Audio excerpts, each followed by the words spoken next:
साथियों नमस्कार। आज बात करेंगे राष्ट्रमंडल खेलों की। राष्ट्रमंडल खेल अभी आयोजित किए गए हैं, 2 अगस्त को ही संपन्न हुए हैं ग्लासगो स्कॉटलैंड के अंदर।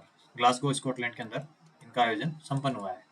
सबसे पहले राष्ट्रमंडल खेल जैसा आपको विदित होगा, ये जो भी देश ब्रिटिश उपनिवेश के अधीन रहे हैं उनके मध्य करवाया जाता है। वर्तमान में कुल 74 कंट्रीज ने इसमें पार्टिसिपेट किया है, जो आगे अपन देखेंगे।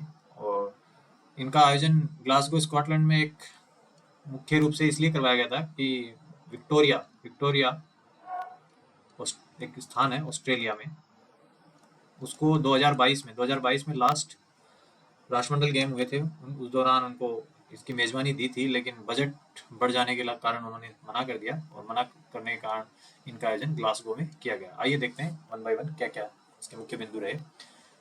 ये 23वें राष्ट्रमंडल गेम थे, 23वें। और जो 24वां जो संस्करण होगा, ये बहुत ही मुख्य बिंदु है। 24वां जो संस्करण होगा इसका भारत में आयोजन किया जाएगा।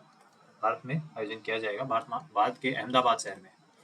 ठीक है, अहमदाबाद शहर में इसका आयोजन किया जाएगा 2030 में, जो कि 24वां संस्करण होगा। ये 100 वर्ष पूरे हो जाएंगे इन गेम्स को, 100 वर्ष पूरे हो जाएंगे। जो पहली बार जब राष्ट्रमंडल खेलों का आयोजन किया गया था तो 1930 में किया गया था। आइए देखते हैं। 23 जुलाई 2026 से लेकर 2 अगस्त 2026 के मध्य इनका आयोजन किया गया था ग्लासगो स्कॉटलैंड में। जैसा कि मैंने आपको बता दिया, स्कॉटलैंड में चौथी बार इनका आयोजन हुआ है, यानी इंग्लैंड में स्कॉटलैंड में शहर है एडिनबर्ग, उसमें 2 बार, और ग्लासगो में 2 बार। इसका आधिकारिक मोटो जो वाक्य है वो है sports is just the beginning. मैंने आपको बताया 74 देशों ने इसमें पार्टिसिपेट किया था। एथलीटों की संख्या 2729, कोई इतनी महत्वपूर्ण नहीं है। हाँ, इसमें 10 गेमों को शामिल किया गया था, याद रखना। वैसे पिछली बार बहुत ज़्यादा थी, लेकिन 5 बजट कट करने के लिए इन्होंने 5 गेम को मुख्य रूप से हटा दिया था, जैसे निशानेबाजी है और कुश्ती है, आगे अपन देखेंगे। 215 स्पर्धाएं हुए थे। जो किंग चार्ल्स तृतीय जब से विराजमान हुए हैं तब से पहली बार ये कॉमनवेल्थ गेम हुए हैं। अब ये मैंने अभी डिस्कस किया मेजबानी के लिए शहर और विवाद क्या क्या रहे। अप्रैल 2022 में, जो कि लास्ट 2026 से पहले जो कॉमनवेल्थ गेम हुए थे, उस दौरान इनको मेजबानी दी थी, लेकिन अत्यधिक बजट बढ़ने, यानी 2.6 बिलियन से 6 बिलियन ऑस्ट्रेलियन डॉलर जो बजट हो गया था, उसके कारण इन्होंने मना कर दिया था। एक बात यहाँ ध्यान रहे, इसका जो शुभंकर था गेम का, तो वो था फिनी। ठीक है, फिनी फिनी इसका शुभंकर था। ये स्कॉटलैंड का राष्ट्रीय पशु है। राष्ट्रीय पशु है किसका? स्कॉटलैंड का। ठीक है। और भारत की तरफ से जो राष्ट्रमंडल खेलों का आगाज हुआ था, उस दौरान जो ध्वजवाहक थी वो मीराबाई चानू थी। मीराबाई चानू थी, ध्यान रहे, काफी बार पूछ लिया जाता है ध्वजवाहक का नाम भी। और जैस्मिन लमोरिया एक मुक्केबाज है भिवानी से, उन्होंने पदक भी जीता है। वो जैस्मिन लमोरिया, वो लंबोरिया है ना। इन्होंने जो समापन की जो परेड थी उसमें ध्वजवाहक जैस्मिन लंबोरिया थी, और जो आगाज हुआ था उस दौरान मीराबाई चानू थी।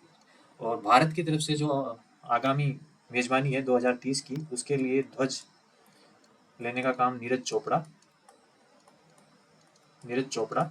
और भारतीय ओलंपिक संघ की अध्यक्ष PT Usha, Indian Olympic association की अध्यक्ष, इन दोनों ने ध्वज प्राप्त किया था स्कॉटलैंड ग्लासगो में, कि नेक्स्ट का आयोजन भारत के अहमदाबाद शहर में होना है। ठीक है, ये मैंने आपको बता दिया। कम लागत की वजह से 2014 में भी इससे पहले ऐसा किया गया था, गेम्स की संख्या कम कर दी। मुख्य रूप से कौन कौन से गेम हटाए गए? कुश्ती हटा दिया गया, निशानेबाजी हटा दिया गया, बैडमिंटन हटा दिया गया, टेबल टेनिस हटा दिया जाए, और हॉकी हटा दिया गया। वैसे देखा जाए तो सिर्फ एक टेबल टेनिस भी भारत प्रतिस्पर्धा में भाग लेता है, बाकी सारे गेम्स में भारत पार्टिसिपेट करता है, फिर भी इनको हटा दिया इस वजह से बजट कटौती के लिए। ठीक है, अब देखते हैं पदक तालिका में सबसे ऊपर ऑस्ट्रेलिया है, 171 पदक जीते हैं। भारत का स्थान चौथा है, 39 जीते हैं, 13 स्वर्ण, 17 रजत और 9 कांस्य। ठीक है, भारत का प्रदर्शन खेलवार अगर वैसे देखें, कुश्ती, निशानेबाजी, बैडमिंटन जैसे प्रमुख खेलों न होने के बावजूद, मतलब इन खेलों को हटा दिया है, उसके बाद भी भारत ने 2022 में 61 में से 25 पदक जीते थे। अब की बार 39 जीते हैं, यानी कि अच्छा प्रदर्शन रहा है। और चौथा स्थान ही 2022 में था, अब भी चौथा ही स्थान है। मुक्केबाजी में सबसे ज्यादा 10 पदक जीते, 10 ही लोग थे, 10 की टीम थी, 7 ने स्वर्ण जीते और 3 रजत जीते। ठीक है, भारोत्तोलन अभी खिलाड़ी भी देखेंगे, किस खिलाड़ी ने मुख्य रूप से भूमिका निभाई। जैसे मीराबाई चानू ने पहला स्वर्ण पदक जीता था भारोत्तोलन के अंदर। इन्होंने लगातार तीसरी बार स्वर्ण जीता है कॉमनवेल्थ गेमों में, इनकी हैट्रिक हुई है। ये दूसरी भारतीय महिला बनी है। ठीक है, मुक्केबाजी के में स्वर्णिम इतिहास, 7 स्वर्ण के साथ आज तक का सर्वश्रेष्ठ प्रदर्शन है। अस्मिता डे है ये, अस्मिता डे। इन्होंने जूडो में पहली बार जूडो में भारत ने स्वर्ण पदक जीता है, पहली बार। ठीक है, गुलवीर सिंह एक एथलीट हैं, उन्होंने 2 व्यक्तिगत पदक 10,000 मीटर और 5,000 मीटर में कांस्य जीतने वाले पहले भारतीय एक एथलीट बने हैं। ठीक है, नीरज चोपड़ा ने रजत पदक जीता है। नीरज चोपड़ा भारत के लिए ओलंपिक में भी पदक ला चुके हैं, ध्यान रखना। अब राजस्थान के नजरिए से देखते हैं। राजस्थान की एकमात्र खिलाड़ी थी अरुंधति चौधरी, जो कोटा से आती है, मुक्केबाजी 70 किलोग्राम। उन्होंने स्वर्ण पदक जीता 5-0 से इंग्लैंड की चैंटल रीड को हराकर। इससे पूर्व कृष्णा पुनिया, कर्नल राज्यवर्धन सिंह राठौड़ और अपूर्वी चंदेला और ओम प्रकाश मिठारवाल इनने पदक जीत चुके हैं। क्योंकि निशानेबाजी तो इस बार थी ही नहीं, तो इस वजह से पदक आ भी नहीं सकता था।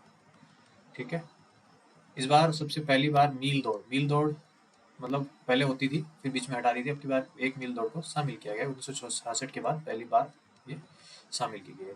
ठीक है दोस्तों, जो मोटा मोटी जो भी था वो कॉमनवेल्थ गेम का अपन ने देख लिया है, और मैं आशा करता हूँ जरूर आगामी प्रतियोगी परीक्षाओं में इससे संबंधित कुछ ना कुछ अपन को मिल ही जाएगा पेपर में। एक बार आप रिविजन कर लेना, अगर अच्छा लगा तो लाइक कर देना और शेयर कर देना। धन्यवाद।